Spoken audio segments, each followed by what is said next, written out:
हाय दोस्तों, स्वागत है मनोभूषण अड्डा 400+ में। हम लोग पढ़ेंगे चैप्टर 3 धातु और अधातु 10वीं क्लास के लिए। क्या है नोट्स हैं, ये क्या है नोट्स हैं जो शॉर्ट रिवीजन आपका होगा। इतना टाइम नहीं है कि आपको पूरा डिटेल में कराया जाए, इसलिए आपको शॉर्ट ही कराया जाएगा। देखिए ध्यान से, कहता है कि धातु के बारे में हम लोग क्या है देखेंगे जी। धातु के बारे में कहता है कि धातु का ज्ञान बहुत ही पुराना है। कॉपर वह पहली धातु है जिसका उपयोग बर्तन, हथियार एवं अन्य सामानों को बनाने में किया गया था। आजकल धातुओं का प्रयोग पुल, हवाई जहाज, रेल तथा अन्य वस्तुओं को बनाने में किया जाता है। धातुओं के उदाहरण कौन है? आयरन यानी Fe, copper Cu, aluminium Al, magnesium Mg, lead Pb, zinc Zn, sodium Na है। धातुओं के भौतिक गुणधर्म, तो धातुओं की सतह चमकदार होती है, इस गुण को धात्विक चमक कहते हैं। धातुएं सामान्यतः कठोर होती है, प्रत्येक धातु की कठोरता अलग अलग होती है। कुछ धातुओं को पीट पीट कर उन्हें पतली चादर के रूप में ढाला जा सकता है, इस गुण को अघातवर्धता कहते हैं। धातुएं सामान्यतः उष्मा की सुचालक होती है। जो धातुएं किसी कठोर सतह से टकराती है और आवाज़ उत्पन्न करती है उन्हें ध्वनिक कहते हैं। धातुओं को तार के रूप में खींचा जा सकता है, धातुओं के इस गुण को तन्यता कहते हैं। कठोर धातुएं कौन है? Iron, copper, aluminium. नरम धातुएं कौन है? Sodium, potassium. आपकी सबसे अधिक आघातवर्धक धातु सोना, चांदी है। उष्मा की सुचालक धातुएं कौन है? चांदी, तांबा। अब सबसे अधिक तन्य धातु सोना है। उष्मा की कुचालक धातुएं कौन है? लेड और मरकरी। इसके बाद देखिए, इसके बाद नेक्स्ट हम लोग का पॉइंट कहता है, नेक्स्ट पॉइंट हम लोग का है कि धातुओं का रासायनिक गुणधर्म, यानी एक गुणधर्म बदल जाते हैं, वो नहीं बदलता है। कहता धातुओं का दहन। धातुओं का दहन, धातुएं ऑक्सीजन से क्रिया करके धातु ऑक्साइड बनाती है। धातु का दहन, धातु ऑक्सीजन से क्रिया करके धातु ऑक्साइड बनाती है। धातु प्लस ऑक्सीजन क्या हो जाएगा? धातु ऑक्साइड। यहाँ पर देखिए 2Cu प्लस O2, तो ये क्या बनाएगा? 2CuO यानी oxide. 4Al plus 3O2, arrow mark 2Al2O3। इसको देखिए उभयधर्मी ऑक्साइड के बारे में देखते हैं। उभयधर्मी ऑक्साइड क्या होता है? ऐसी धातु ऑक्साइड जो अम्ल तथा क्षारक दोनों से अभिक्रिया करके लवण तथा जल प्रदान करते हैं, उभयधर्मी ऑक्साइड कहलाते हैं।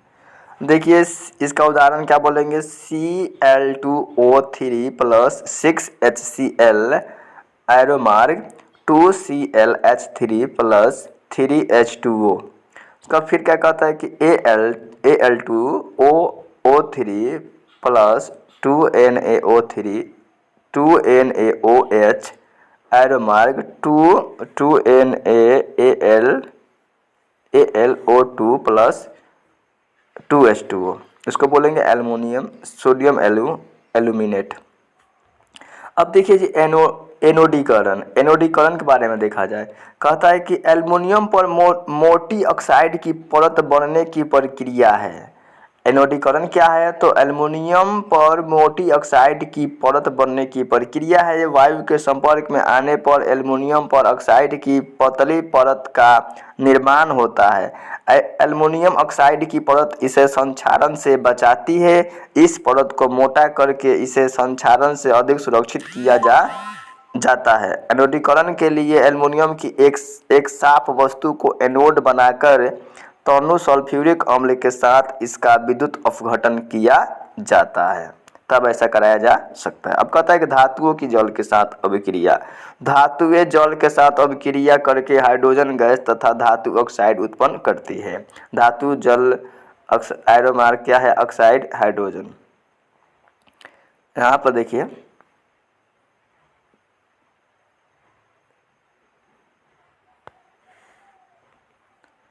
यहाँ पर देखिए 2K प्लस H2O, यानी ये आपका धातु, ये आपका जल, यहाँ पर ये आपका इधर का ऑक्साइड हाइड्रोजन। देख रहे हैं, वही बात है, देख लीजिए। धातुओं के अम्ल के साथ अभिक्रिया। धातुएं अम्ल के साथ अभिक्रिया करके संगत लवण तथा हाइड्रोजन गैस देती है। वही बात देखिए, धातु आपका है, ये आपका अम्ल है, ये आपका लवण है, ये आपका हाइड्रोजन है। वो बात नीचे भी है। कहता धातु लवण के साथ अभिक्रिया। कहता है कि सभी धातुओं की क्रियाशीलता में अंतर होता है। अधिक क्रियाशील धातु अपने से कम क्रियाशील धातु को उसके यौगिक के विलयन या गलित अवस्था से विस्थापित कर देती है। जैसे एक धातु है प्लस बी का लवण विलयन है, तो क्या करेगा, ए का विलयन ए का लवण विलयन प्लस धातु बी का, मतलब ये आपका द्विविस्थापन टाइप का बता रहा है। अब हम लोग क्या पढ़ेंगे, एक्वारेजिया के बारे में। क्या पढ़ेंगे जी, एक्वारेजिया। तो देखिए जी एक्वारेजिया के बारे में क्या होता है। कह रहा है कि एक्वारेजिया क्या होता है, तो रोयल, इसको बोलेंगे रोयल जल का लैटिन शब्द, जिसको रोयल जल का लैटिन शब्द है। यह 3:1, यानी इसको याद रखिएगा 3:1 आपका 1, यानी 31, लगभग 31 आप समझिए इसको, कि आप एग्जाम में गलती ना कर कहीं, मान लीजिए 13 के टाइप में पूछ दिया तो याद रखेगा ना 31। तो क्या कहेंगे कि एक्वारेजिया, यह 3:1 के अनुपात में सांद्र हाइड्रोक्लोरिक अम्ल एवं सांद्र नाइट्रिक अम्ल का ताज़ा मिश्रण होता है।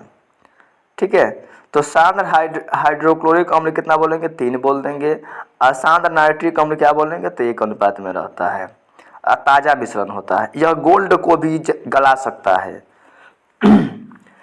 एक्वारेजिया भवकता द्रव होने के साथ प्रबल संक्षारक है। संक्षारक मतलब झाड़ भी सकता है सोना को वो। यह गोल्ड एवं प्लेटिनियम जैसी धातु को गलाने में समर्थ होता है।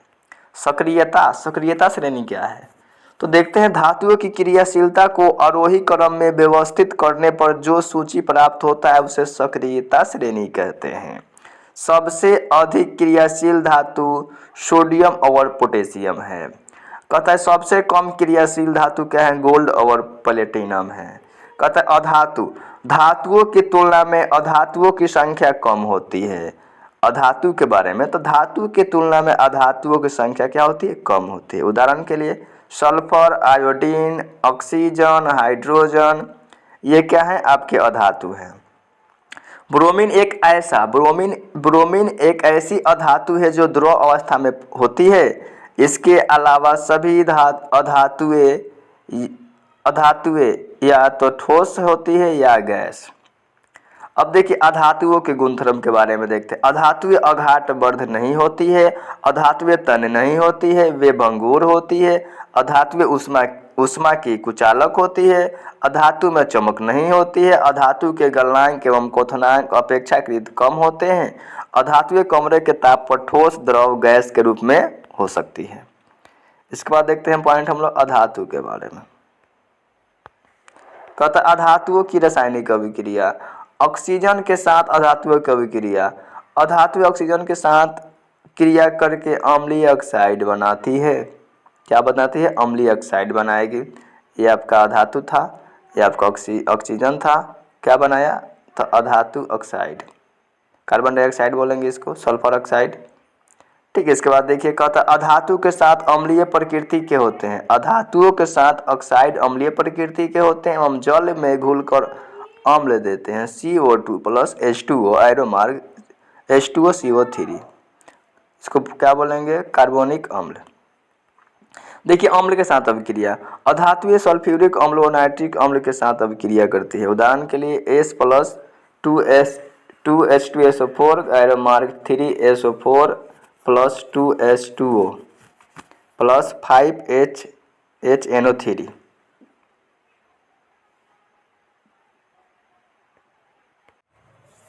देखिए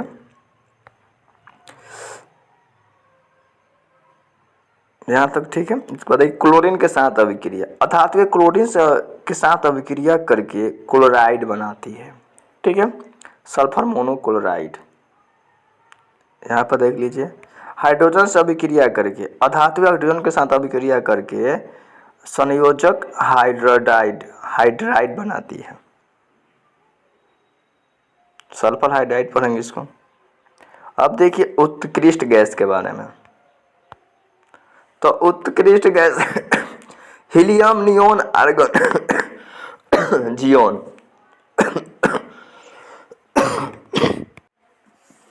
क्या देखेंगे जी, तो उत्कृष्ट गैस के नाम देखा जाए। कहता हीलियम, नियोन, आर्गन, जिनोन, ये क्या है, तो उत्कृष्ट गैस है। कहता है कि द्रव अवस्था में पाई जाने वाली अधातु धातु क्या है? द्रव अवस्था में पाई जाने वाली धातु मरकरी बोलेंगे, उसी को Hg बोलते हैं, या इसी को पारा बोलते हैं। ठीक है, क्या बोलते हैं? तो पारा। ठीक है। कहता है कि ऐसी धातुएं जिन्हें हथेली पर रखने पर वह पिघलने लगती है, तो उसका नाम बोलेंगे गैलियम और सीरिजियम। कहता है कि ऐसी अधातुएं जो चमकती है, आयोडीन यानी नमक। ऐसी अधातु जो विद्युत की सुचालक होती है, ग्रेफाइट। क्षारीय धातु लिथियम, सोडियम, क्या आपका पोटेशियम है, क्षारीय धातु होते हैं। कहता है अपरूप के बारे में देखा जाए तो कार्बन ऐसी अधातु है जो विभिन्न रूपों में पाई जाती है, प्रत्येक रूप को अपरूप कहते हैं, प्रत्येक रूप को अपरूप कहते हैं। हीरा कार्बन का एक अपरूप है, यह सबसे कठोर प्राकृतिक पदार्थ है, इसका गलनांक एवं क्वथनांक बहुत अधिक होता है। कार्बन का एक अन्य अपरूप ग्रेफाइट है जो विद्युत का सुचालक होता है।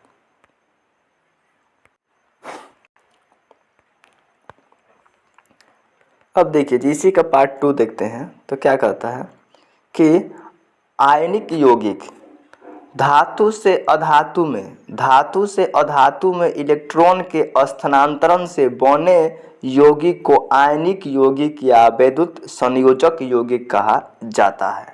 फिर से सुनिएगा, आयनिक यौगिक धातुओं से अधातु में इलेक्ट्रॉन के स्थानांतरण से बने यौगिक को आयनिक यौगिक या वैद्युत संयोजक यौगिक कहा जाता है। क्या बोलेंगे? NaCl, उसके बाद LiCl, CaCl2, CaO, MgCl2। अब कहता है आयनिक यौगिक के गुणधर्म। तो क्या होता है? भौतिक प्रकृति क्या होती है? आयनिक यौगिक सामान्यतः ठोस एवं कठोर होते हैं, क्योंकि इन यौगिकों में विपरीत आवेशित आयनों के मध्य प्रबल स्थिर वैद्युत आकर्षण बल कार्य करता है। समान रूप से इनकी प्राकृतिक भंगुर होती है। ठीक है। गलनांक एवं क्वथनांक। आयनिक यौगिकों का क्वथनांक एवं गलनांक बहुत अधिक होता है, क्योंकि वे मजबूत वैद्युत वाहक बल के साथ जुड़े होते हैं। अब कहते घुलनशीलता क्या होती है? वैद्युत संयोजक यौगिक सामान्यतः जल में घुलनशील तथा केरोसिन तेल, पेट्रोलियम आदि जैसे विलायकों में अविलय होते हैं। अब कहता है विद्युत चालकता क्या होता है? ठोस अवस्था में आयनिक यौगिक विद्युत का चालन नहीं करते। कहता है कि विद्युत चालकता के बारे में, ठोस अवस्था में आयनिक यौगिक विद्युत का चालन नहीं करते हैं, परंतु आयनिक यौगिक गलित अवस्था में विद्युत का चालन करते हैं। गलित कहने के मतलब द्रव अवस्था में विद्युत का चालन करते हैं। इसके नेक्स्ट देखिएगा, नेक्स्ट में क्या आता है कि धातुओं की प्राप्ति कहाँ से होती है? तो पृथ्वी के भूपर्पट्टी में प्राकृतिक रूप से पाए जाने वाले तत्वों या यौगिकों को खनिज कहते हैं। फिर से सुनिएगा, पृथ्वी की भूपर्पट्टी में प्राकृतिक रूप से पाए जाने वाले तत्वों या यौगिकों को खनिज कहते हैं। जिन खनिजों में कोई विशेष धातु काफ़ी अधिक मात्रा में होती है, जिसे निकालना लाभकारी होता है, उन खनिजों को अयस्क कहते हैं। अब देखिए धातुओं का निष्कर्षण। कुछ धातुएं भूपर्पट्टी में स्वतंत्र अवस्था में पाई जाती है तथा कुछ धातुएं अपने यौगिक के रूप में पाई जाती है। सक्रियता श्रेणी में नीचे आने वाली धातुएं सबसे कम क्रियाशील होती है एवं स्वतंत्र अवस्था में पाई जाने वाली धातुएं जैसे सोना, चांदी, तांबा आदि हैं। अब कहता है सक्रियता श्रेणी में सबसे ऊपर आने वाली धातुएं कौन है? तो K यानी potassium, Na sodium, Ca calcium, Mg magnesium, Al aluminium बहुत अधिक क्रियाशील होती है तथा कभी भी स्वतंत्र अवस्था के रूप में नहीं पाई जाती है। अब कहता है अयस्कों का समुद्रीकरण। तो पृथ्वी से निकाले गए अयस्कों में मिट्टी, रेत आदि बहुत सी अशुद्धियाँ होती है, जिन्हें गैंग कहते हैं। फिर से सुनिएगा, पृथ्वी से निकाले गए अयस्कों में मिट्टी, रेत आदि बहुत ही अशुद्धियाँ होती है, जिन्हें गैंग कहते हैं। अयस्कों में से सर्वप्रथम गैंग को हटाया जाता है। अयस्क एवं गैंगों के भौतिक व रासायनिक गुणों के आधार पर विभिन्न तकनीकों का प्रयोग गैंग को हटाने में किया जाता है। अब कहता है सक्रियता श्रेणी में नीचे आने वाले धातुओं का निष्कर्षण। कहता है सक्रियता श्रेणी में नीचे आने वाले धातुएं कम अभिक्रियाशील होती है। इन धातुओं के ऑक्साइड को केवल गर्म करने से ही प्राप्त किया जा सकता है। पारे का एक प्रमुख अयस्क सिनेबार है। यानी पूछेगा पारा का अयस्क कौन है तो क्या बोलेंगे, सिनेबार बोलेंगे। ठीक है, अब देखिए इसके नेक्स्ट पॉइंट कहता है कि सक्रियता श्रेणी के मध्य में स्थित धातुओं का निष्कर्षण। कहता है कि आयरन, जिंक, कॉपर आदि की अभिक्रियाशीलता मध्य में होती है। प्रकृति में यह धातु प्रायः सल्फाइड या कार्बोनेट के रूप में पाई जाती है। भर्जन क्या है? सल्फाइड अयस्कों को वायु की उपस्थिति में अधिक ताप पर गर्म करने पर यह ऑक्साइड में परिवर्तित हो जाता है। यह प्रक्रिया भर्जन कहलाता है। फिर से सुनिएगा, सल्फाइड अयस्क को वायु की उपस्थिति में अधिक ताप पर गर्म करने पर यह ऑक्साइड में परिवर्तित हो जाता है। यह प्रक्रिया भर्जन कहलाता है। उदाहरण के लिए 2ZNS प्लस 3O2 एरो मार्ग 2ZNO प्लस 2SO2। कहता निस्तापन क्या है? तो निस्तापन के बारे में देखा जाए, कहता है कार्बोनेट अयस्क को सीमित वायु में अधिक ताप पर गर्म करने से यह ऑक्साइड में परिवर्तित हो जाता है। इस प्रक्रिया को निस्तापन कहते हैं। क्या कहेंगे निस्तापन के बारे में? कार्बोनेट अयस्क को सीमित वायु में अधिक ताप पर गर्म करने से यह ऑक्साइड में परिवर्तित हो जाता है। यह प्रक्रिया निस्तापन कहलाता है। उदाहरण के लिए ZnCO3 एरो मार्ग ZnO प्लस CO2। अब कहता है थर्मिट के बारे में देखा जाए तो थर्मिट अभिक्रिया क्या है? आयरन ऑक्साइड के साथ एल्युमिनियम की अभिक्रिया का उपयोग रेल की पटरी एवं मशीनी पुर्जों की दरारों को जोड़ने के लिए किया जाता है। इस अभिक्रिया को थर्मिट अभिक्रिया कहते हैं। उदाहरण के लिए Fe2O3 प्लस 2Al एरो मार्ग क्या बोलेंगे 2Fe प्लस Al2O3 प्लस ऊष्मा। ध्यान से देखिएगा, सक्रियता श्रेणी में सबसे ऊपर स्थित धातुओं का निष्कर्षण। कहता है कार्बन के द्वारा सोडियम, मैग्नीशियम, कैल्शियम, एल्युमिनियम आदि के ऑक्साइड का अपचयन करके उन्हें धातुओं में परिवर्तित नहीं किया जा सकता है। इन धातुओं को विद्युत अपघटन अपचयन द्वारा प्राप्त किया जा सकता है या प्राप्त किया जा सकता है। अब देखिएगा इसके बाद कहता है क्या पॉइंट है कि धातु का परिष्करण क्या है। धातु का परिष्करण के बारे में देखा जाए तो क्या बताया जाएगा कि विभिन्न अपचयन प्रक्रम से प्राप्त धातुएं पूर्ण रूप से शुद्ध नहीं होती है। धातु से अपद्रव्य हटाने के लिए सबसे अधिक प्रचलित विधि विद्युत अपघटनी विद्युत अपघटनी परिष्कृत विधि है। विद्युत अपघटनी परिष्करण के बारे में देखा जाए, कहता है कॉपर, जिंक, टीन, चांदी, सोना जैसे अनेक धातुओं को विद्युत अपघटन द्वारा परिष्कृत किया जाता है। इस प्रक्रम में अशुद्ध धातु को एनोड तथा शुद्ध धातु को कैथोड। कहता है कि अशुद्ध को एनोड पर, अशुद्ध धातु को कैथोड पर लगाया जाता है। धातु के लवण के विलयन को विद्युत अपघटन के रूप में उपयोग में लाया जाता है। अम्लीकृत कॉपर सल्फेट का विलयन विद्युत अपघट्य है। अशुद्ध तांबे एनोड है जबकि शुद्ध तांबे की पट्टी कैथोड का कार्य करती है। विद्युत धारा प्रवाहित करने पर शुद्ध तांबा कैथोड पर निक्षेपित हो जाता है। विलय अशुद्ध विलयन में डूब जाती है। अविलय अशुद्धि एनोड की तली पर निक्षेपित हो जाती है जिसे एनोड पंख कहते हैं। अब देखिए संक्षारण के बारे में। जब कोई धातु अपने आसपास अम्ल, आर्द्रता, नमी, ऑक्सीजन आदि के संपर्क में आने से यह संक्षारित हो जाती है तो उसे संक्षारण कहते हैं। कहता है संक्षारण की प्रमुख घटनाएं क्या होती है? लंबे समय तक आर्द्र वायु में रहने पर लोहा पर भूरे रंग की परत चढ़ जाती है जिसे जंग कहते हैं। खुली वायु में छोड़ देने पर सिल्वर की वस्तुएं वायु में उपस्थित सल्फर के साथ अभिक्रिया करके सिल्वर सल्फाइड की परत बना लेती है तथा काली पड़ जाती है। इसके बाद देखिएगा अंतिम पॉइंट कहता है कि संक्षारण से सुरक्षा। कहेंगे जंग लगने से लोहे को बचाने के लिए उस पर पेंट करते हैं या गिरीज लगाते हैं। जंग को अन्य विधियों के द्वारा भी रोका जा सकता है, जैसे क्रोमियम लेपन द्वारा, एनोडीकरण द्वारा, मिश्र धातु बनाकर। अब कहता है लोहा एवं इस्पात को जंग से सुरक्षित कर रखने के लिए उस पर जस्ते या जिंक की परत चढ़ाई जाती है। इस विधि को यशत लेपन कहते हैं। यदि लोहे के साथ अन्य कोई पदार्थ मिला दिया जाए तो पदार्थ के गुणधर्म बदल जाते हैं। यह पदार्थ धातु या अधातु कुछ भी हो जाता है। मिश्र धातु, दो या दो से अधिक धातुओं के समांगी मिश्रण को मिश्र धातु कहते हैं। दो या दो से अधिक धातुओं के समांगी मिश्रण को मिश्र धातु कहते हैं।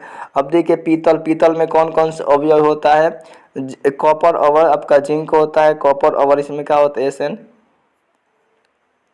अब क्या बोला इसमें आपका Pb और Sn बोला का शोल्डर में Pb और Sn बोला आपका, और आपका इसमें कॉपर और Sn बोला। याद रखिएगा पीतल किसका मिश्र धातु है, कांसा किसका है, शोल्डर किसका है।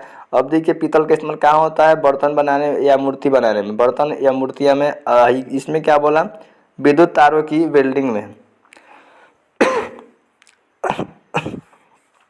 शुद्ध सोने को 24 कैरेट कहते हैं। शुद्ध सोने को 24 कैरेट कहते हैं। यह काफ़ी नरम होता है, इसीलिए आभूषण बनाने के लिए उपयुक्त नहीं होता है। इसे कठोर बनाने के लिए इसमें तांबा या चांदी मिलाए जाते हैं। भारत में अधिकांश आभूषण 24 कैरेट के बनाए जाते हैं। इसका तात्पर्य यह है कि 22 कैरेट सोने में 22 भाग शुद्ध सोना होता है, 2 भाग तांबा या चांदी होता है।